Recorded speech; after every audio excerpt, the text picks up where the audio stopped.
Bonjour, j'espère que vous allez bien. Aujourd'hui, je vais vous proposer une vidéo parce que je vois tout le temps passer un sujet et ça m'énerve un peu en fait. Je trouve qu'il n'est pas du tout bien traité. C'est cette fameuse histoire de on est en France et en fait ça fait rêver tout le monde d'être travailleur frontalier à l'étranger, surtout en Suisse. D'accord. Aujourd'hui en Suisse, en fait, vous avez le SMIC qui est à 3800, presque 4000 euros. Et donc énormément de gens font des vidéos pour vous dire, voilà, je travaille en Suisse, je gagne 4000 euros, vous avez rien compris en France, vous êtes naze, etc. Je vais vous proposer dans cette vidéo une vision beaucoup plus stratégique, comment on peut aborder la chose. Je suis consultant en stratégie et je voudrais vous démontrer que si on pose dès le début, comme tout le monde, les mauvaises questions, on rentre dans quelque chose qui n'est pas vraiment intéressant. Et surtout, c'est dévalorisant de réfléchir comme ça. D'accord? On n'est pas dans un pays du tiers-monde en France. On peut aller chercher des opportunités à l'étranger ou partout dans le monde, c'est pas un souci. Mais il y a moyen de faire largement mieux que d'aller faire un boulot qui ne nous intéresse pas et en glorifiant la Suisse comme si nous, on était des moins que rien. D'accord? J'en ai marre de ça. Et je vais vous proposer, tout de suite, je vais vous proposer en fait quelque chose, une vision stratégique beaucoup plus intéressante. Donc, il faut être ambitieux, il faut avoir une stratégie. Quelle peut être la stratégie? Donc moi je comprends que dans le cas de figure où on est en France, on gagne 1500, 1600 euros, on habite, je sais pas où, en Île-de-France par exemple, on paye un loyer qui est assez cher, on s'en sort pas. Il faut trouver une solution. On est tous d'accord là-dessus. Ça, on est sur une logique de, on doit améliorer cette situation financière. D'accord? Donc, n'allez surtout pas espérer que quelqu'un d'autre en Suisse va régler votre problème. Ça ne fonctionne pas comme ça. Ce que moi je vous propose, c'est, on va aller chercher, en fait notre problème est toujours le même. Si aujourd'hui on nous rémunère à un prix qui n'est pas intéressant, c'est que on n'a pas les bonnes compétences. Tout simplement, d'accord? Ne compliquez pas la chose. Ne compliquez pas la chose. Les gens sont bien payés en Suisse, juste parce que le niveau, ça coûte plus cher en Suisse. Ok? Le SMIC est beaucoup plus haut et la vie coûte plus cher. Mais vous serez considéré de la même manière, en bas de l'étage, si vous n'avez pas des compétences. Donc, le premier vrai problème n'est pas un problème de pays, c'est un problème de compétences. Donc, on va rechercher, vous voyez ici, quelles compétences où je pourrais créer de la valeur. Tout simplement. Et là, je vais vous donner concrètement, si j'étais jeune aujourd'hui ou si j'avais ce projet, peu importe, comment je le ferais. Moi, j'irais, alors il y a plein de manières, hein. Tout dépend de vos compétences, de vos centres d'intérêt, etc. Moi, je vous dis un truc qui fonctionne aujourd'hui et qui permet d'avoir une certaine liberté, c'est les compétences de ce qu'on appelle assistant virtuel et assistant virtuel de vente. Je vais vous expliquer ça tout de suite. Alors, ça aujourd'hui, en fait c'est quoi? Un assistant virtuel, c'est quelqu'un qui traite des tâches administratives, qui gère des réseaux sociaux, il y a plein de choses que vous pouvez mettre dedans. Mais en gros, aujourd'hui il y a énormément de petites entreprises qui ne veulent pas recruter, qui n'ont pas les moyens, mais qui ont besoin de traiter des mails, qui ont besoin de gérer les réseaux sociaux, qui ont besoin de relancer certains clients, qui ont besoin, vous voyez, tout ça. Ok? Donc ça c'est ici l'assistant virtuel. Dans toutes les plateformes que vous avez, Upwork, ComeUp, toutes les plateformes, il y a des annonces pour des assistants virtuels. Okay? Donc ça, vous pouvez l'apprendre. Vous pouvez aussi être manager de réseaux sociaux. Vous pouvez apprendre plusieurs choses liées à aider une entreprise à se développer et à gérer certaines tâches. Okay? Rien qu'avec ça, en étant freelance, vous pouvez facilement faire 2000 euros par mois. Évidemment, il faut plusieurs clients, mais c'est largement faisable et il faut commencer tout de suite. Okay? À se faire ses premiers clients, à se faire son expérience, à montrer ce qu'on sait faire, etc. Ensuite, il ne faut surtout pas rester que sur ça parce que c'est pas une compétence non plus qui va créer beaucoup de valeur. Par contre, ce qui est intéressant, c'est qu'une fois qu'on a commencé comme ça et on peut commencer à bosser, à se faire de l'argent, il faut aller sur la vente. Ensuite, il y a beaucoup de sociétés aujourd'hui qui recherchent des commerciaux. Et l'assistant virtuel de vente, c'est des entreprises en fait qui reçoivent des messages qu'ils ne veulent pas traiter parce qu'ils en reçoivent trop et qui vont déléguer un assistant virtuel de vente et vous allez prendre contact sur les réseaux sociaux ou par message, par WhatsApp avec des gens qui sont intéressés par un produit ou un service, ok. Et après vous allez avec un script intéresser les clients, leur envoyer des vidéos de ce que propose l'entreprise, etc. et conclure la vente. Et généralement on a une commission entre 10 et 15%, ok. Et ça c'est super intéressant parce que c'est facile à trouver. Parce que comme vous êtes payé à la commission, les entreprises n'hésitent pas trop à vous faire confiance, à condition que vous soyez évidemment, il faut être formé, il faut savoir ce qu'on fait. Donc moi ce que je ferai, c'est que je me forme, par exemple, à quelque chose que je peux gérer à distance.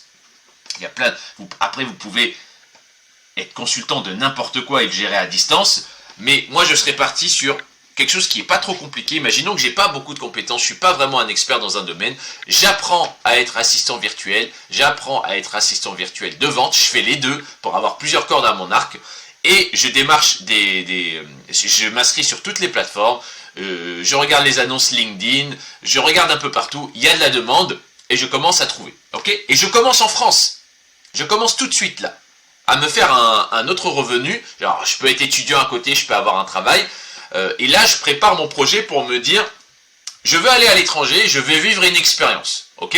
Très bien, c'est ce que font les gens qui vont aller travailler en Suisse, sauf que l'expérience elle est très limitée, hein. Vous allez habiter du côté français, dans des villes qui sont assez tristes, et vous allez tous les jours bosser en Suisse et rentrer le soir, ok.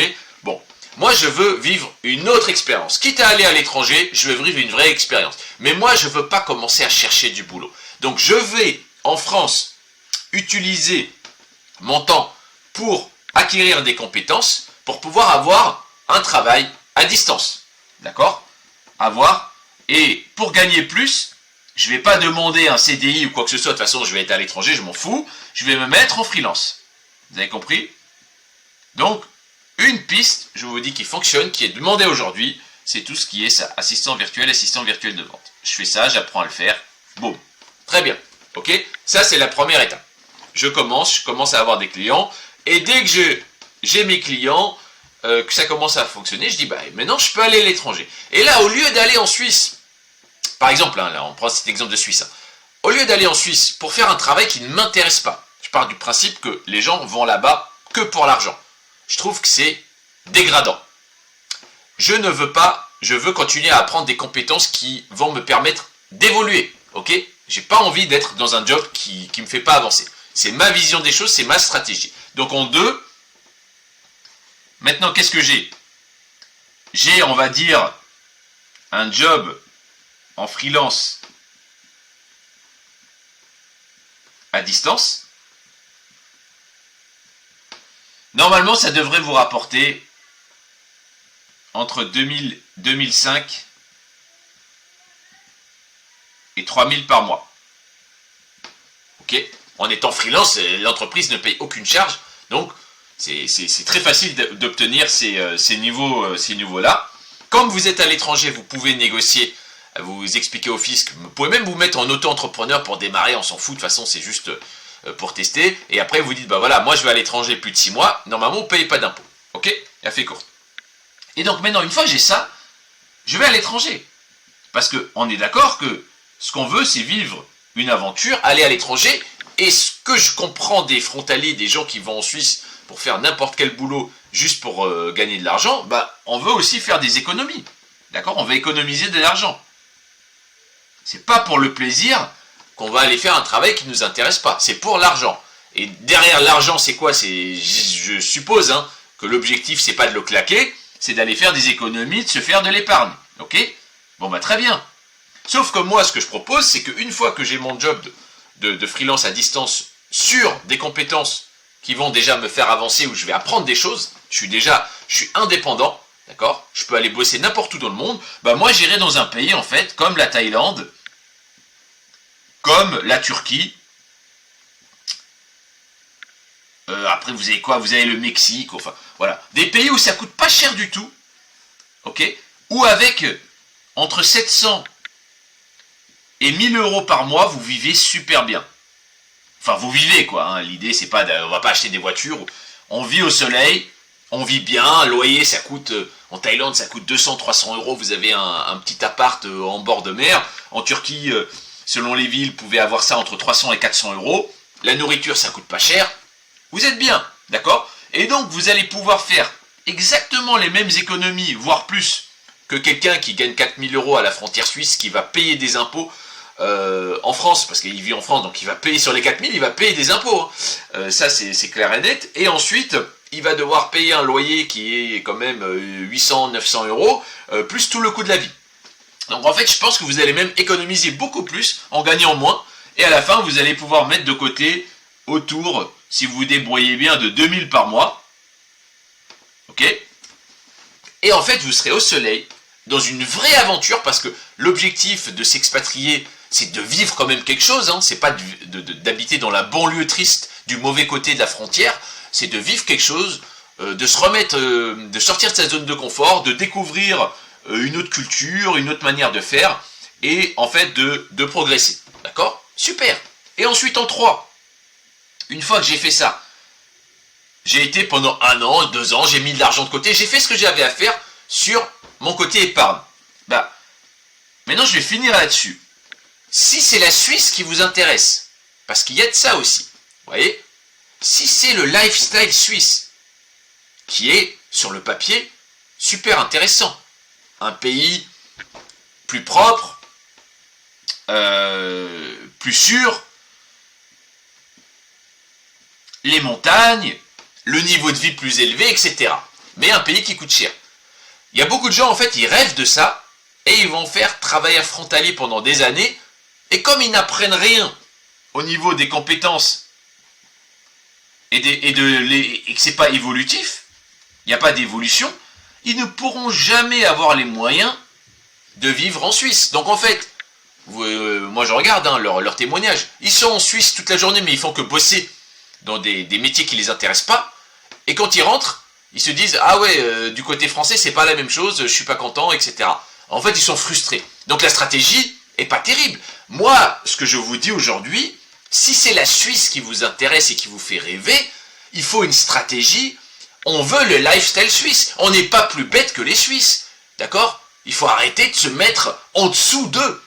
Je veux aller en Suisse avec soit, en fait, soit un business déjà, donc je leur demande rien du tout, j'ouvre une boîte là-bas.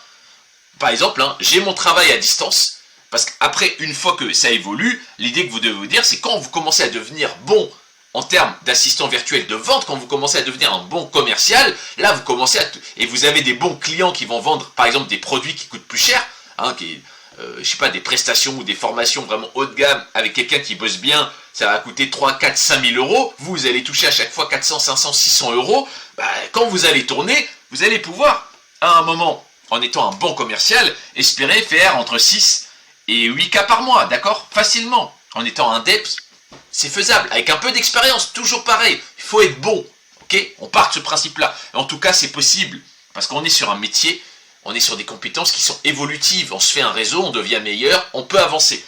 Moi, j'ai envie de vivre en Suisse, j'arrive, on me dit, écoute, le loyer, c'est 2500 euros par mois, le coût de la vie, il faut que tu dépenses, si tu sors un peu au resto, tu fais tes courses, c'est 2000 euros, une mutuelle, c'est 1000 euros, bah ok, moi je transpire pas, je viens pour ça, moi, d'accord? Je veux ma Rolex, je veux qu'on me respecte, je veux vivre dans un appart qui est bien, je veux aller au bord du lac, je veux être bien, je veux pas être frustré, je veux pas venir regarder les Suisses et moi rentrer le soir et pas avoir d'argent, d'accord? Ça sert à rien, soyez ambitieux. Et avec ces stratégies, alors soit je fais ça plutôt en indep, d'accord? Il y a plusieurs manières de le faire, soit j'ai complètement développé mes compétences et aujourd'hui, malheureusement en fait, vous pouvez très bien, vous pouvez être un bon commercial et vous dire, ouais mais en tant que freelance en fait, sur le business, bah écoute, je bloque à 4K. Je bloque à 3-4K, j'arrive pas. C'est pas grave, j'arrive en Suisse, j'ai des compétences qui sont recherchées, je suis un bon commercial, là-bas je vais faire entre 6 et 10 facile. D'accord? Parce que je suis un bon commercial, parce que j'ai développé cette compétence qui est recherchée. Qui ne recherche pas un bon vendeur? Ça n'existe pas dans tous les pays du monde. Ah, vous arrivez, c'est francophone, ça fait des années que je suis commercial, j'ai fait ci, j'ai fait ça, machin, on vous donne votre chance, et vous allez voir avec les commissions, vous allez bien vivre, d'accord? Ça, c'est le plan, ça, c'est une stratégie valable, je trouve. Tout le reste, c'est dégradant, c'est du bas niveau. Je dis pas que aller en Suisse pendant 6 mois pour se faire de l'argent ça peut être une solution, mais vous voyez la différence avec une vraie stratégie. Moi, j'ai envie sur la chaîne de vous emmener sur ce genre de réflexions qui sont beaucoup plus intéressantes. Écoutez, j'espère que ça vous a plu. Dites-moi en commentaire ce que vous en pensez, et je vous dis à bientôt.